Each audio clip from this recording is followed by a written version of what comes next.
Well, that leads us into the next question I wanted to tackle, which is, although the North American church still has all these resources, and as Sung Chan told us, a lot of the power and authority in the world still, statistically, we're not growing as rapidly in North America as the church is in Asia, Africa, and Latin America. So what can we learn as North Americans from our sisters and brothers in these parts of the world where the gospel is really expanding? Part of it might be the fact that, hey, having all these great luxuries and resources and wealth may actually be a hindrance to our ability to advance. What else can we learn from them? How can we be humble as North Americans and receive from them? This spring hit me hard, especially because I saw not just opportunities for me to speak at conferences and that sort of thing, but to hear from people, leaders in Asia and in Brazil, about what they're doing. And when I as an American shut up and sit down long enough to listen to what they're doing is so much more interesting than anything that I could ever say about what we're doing.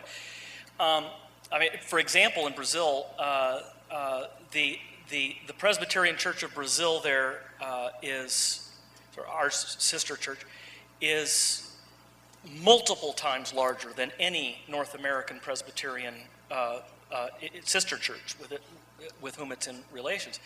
They have a 40,000 student body university down there, Mackenzie University, that most of us have probably never heard of. They turned it around from, it was basically on the precipice of just becoming another mainstream liberal university, and they brought it back. Wow, that would be a nice book to write for us, how you do that sort of thing.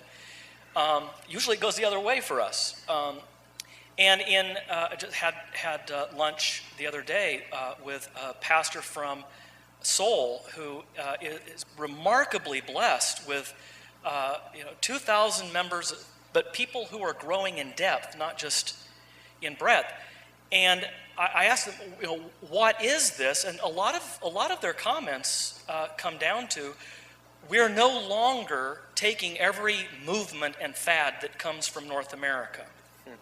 We believe that we have to dig our roots more deeply into the historic Christian faith.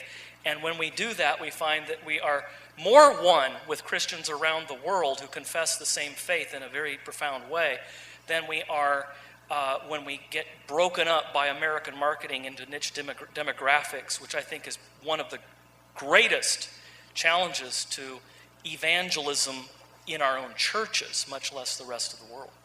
I think that we have